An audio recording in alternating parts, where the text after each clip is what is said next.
आइए विस्तार से जानते हैं हम और आप मानव में जन्म काल की अवधि। मानव में जन्म काल की अवधि। इस बात को थोड़ा विस्तार से जानते हैं। जब किशोरी में वृषण तथा अंडाशय युग्मक उत्पादित उत्पादित करने लगते हैं, तब वे जनन के योग्य हो जाते हैं और युग्मक की परिपक्वता एवं उत्पादन की क्षमता पुरुषों में स्त्रियों की अपेक्षा अधिक अवधि तक रहती है। तो स्त्रियों में जननावस्था का प्रारंभ यौवनारंभ 10 से 12 वर्ष की आयु से हो जाता है तथा सामान्यतः 45 से 50 वर्ष की आयु तक चलता है। तो यौवनारंभ पर अंडाणु परिपक्व होने लगते हैं और अंडाशयों में एक अंडाणु परिपक्व होता है तथा लगभग 28 से 30 दिनों के अंतराल पर किसी एक अंडाशय द्वारा निर्मोचित होता है।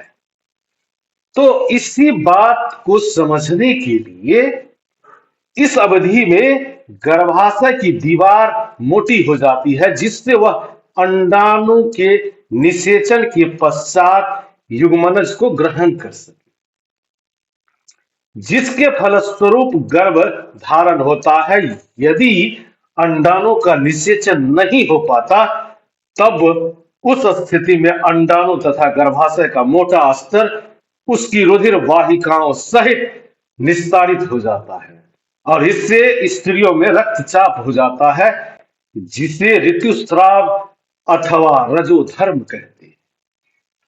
तो ऋतुस्राव लगभग 28 से 30 दिन में एक बार होता है। पहला ऋतुस्राव यौवनारंभ में होता है, जिसे रजोदर्शन कहते हैं।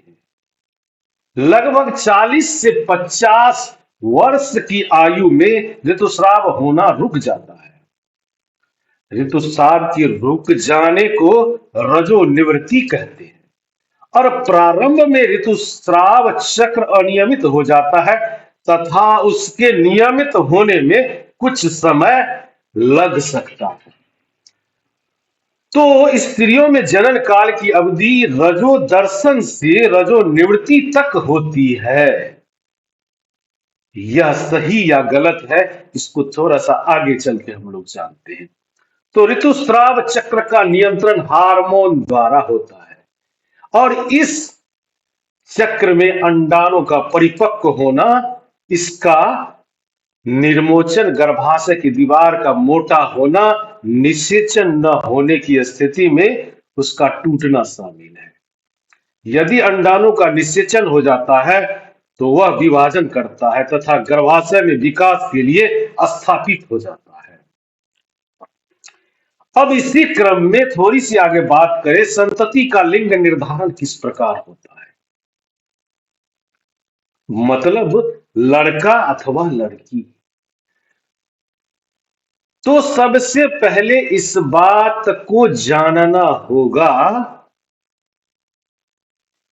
कि निषेचित अंडाणु लड़के में अथवा लड़कों में विकसित होगा,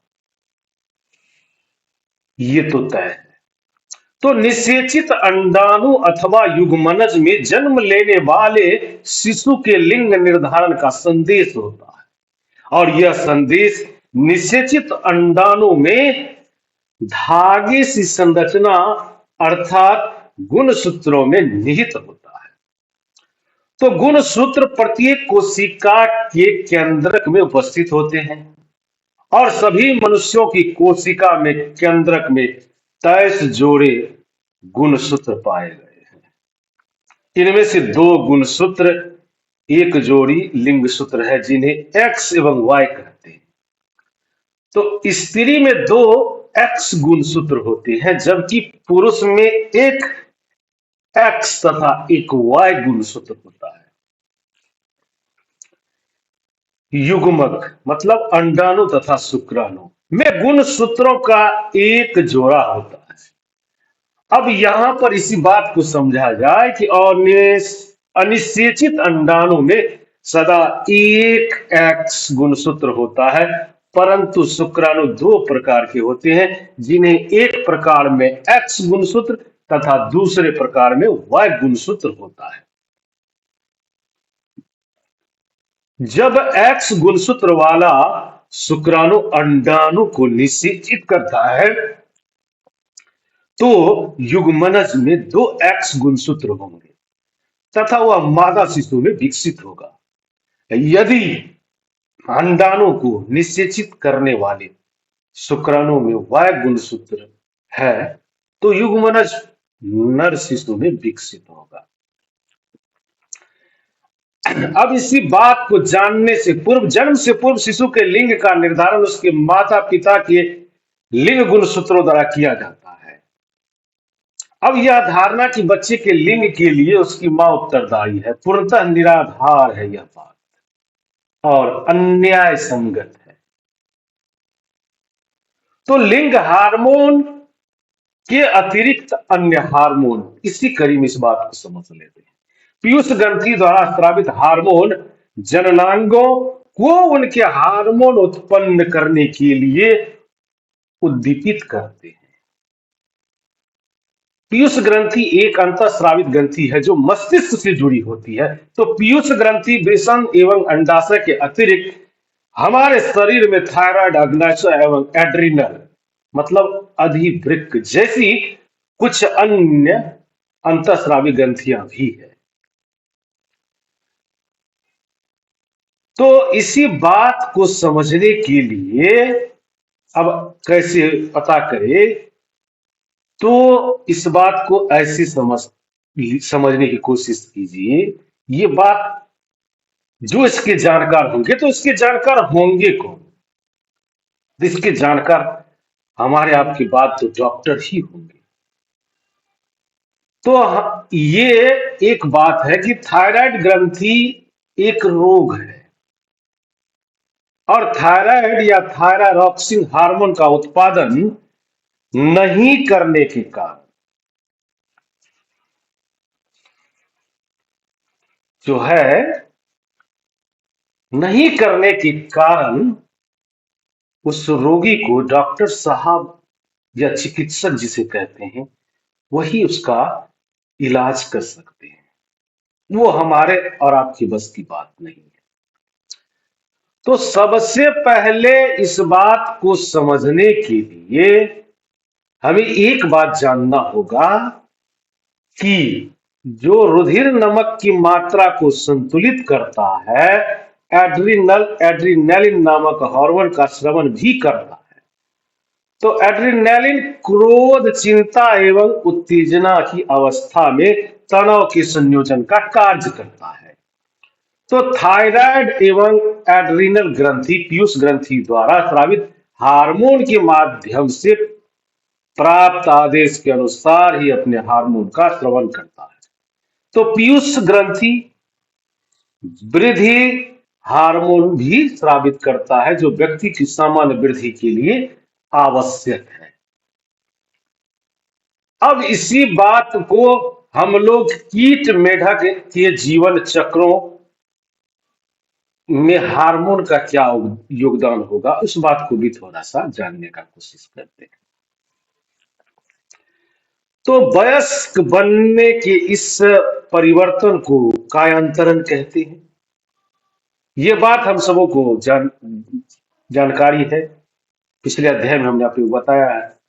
तो कीटों में कायांतरण का नियंत्रण कीट हार्मोन द्वारा होता है और मेढक में थायराइड द्वारा स्रावित हार्मोन थायरॉक्सिन इसका नियमन करता है और थायरॉक्सिन के उत्पादन के लिए जल में आयोडीन की उपस्थिति आवश्यक है।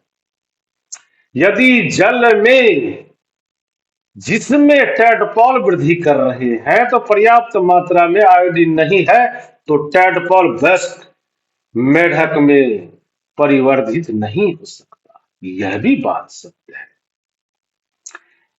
इसको ऐसे समझते हैं कि यदि हमारे और आपके आहार में पर्याप्त आयोडीन न हो तो क्या उन्हें थायरॉक्सिन की कमी के कारण गोइटर हो जाएगा। ये हमारे आपके बीमार होने के बाद डॉक्टर साहब या चिकित्सक हमें आपको बताएंगे।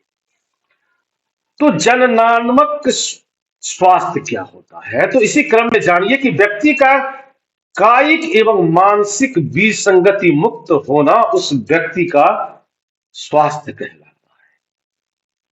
तो किसी भी आयु में व्यक्ति के शरीर को स्वस्थ रखने के लिए उसे संतुलित आहार की आवश्यकता होती है और व्यक्ति को व्यक्तित्व स्वच्छता एवं सफाई का नियमित रूप से पालन एवं पर्याप्त शारीरिक व्यायाम भी करना चाहिए।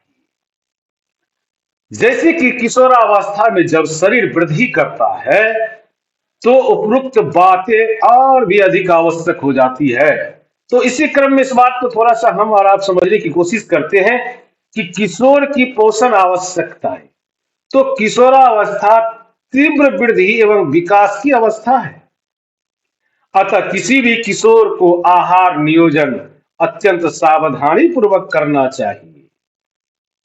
कि संतुलित आहार क्या है? संतुलित आहार का अर्थ है कि भोजन में प्रोटीन, कार्बोहाइड्रेट, वसा, विटामिन एवं खनिज का पर्याप्त मात्रा में समावेश। हमारा भारतीय भोजन जिसमें रोटी, चावल, दाल एवं सब्जियां होती है, एक संतुलित आहार है। दूध अपने आप में संतुलित भोजन है। फल भी हमें पोषण देते हैं। शिशुओं को मां के दूध से संपूर्ण पोषण मिलता है जिसकी उन्हें जरूरत है। तो लोह मतलब आयरन तत्व रुधिर का निर्माण करता है तथा लोह प्रचुर मात्रा खाद्य जैसे पत्तीदार सब्जियां, गुड़, मांस, संतरा, आंवला इत्यादि किशोर के लिए अच्छे खाद्य है। दोपहर एवं रात्रि भोजन में खाद्य पदार्थों की अगर हम लोग जांच करें, उसको यदि हम लोग देखें गौर से, तो क्या भोजन संतुलित एवं पोषक है? तो सबसे पहले हमें इस बात को देखना होगा कि इसमें कैसे खाद्यान्न सम्मिलित हैं जो ऊर्जा प्रदान करेगा या नहीं। तो क्या इनमें दूध, मांस, नट एवं दालें भी शामिल हैं जो वृद्धि हेतु प्रोटीन प्रदान करता है?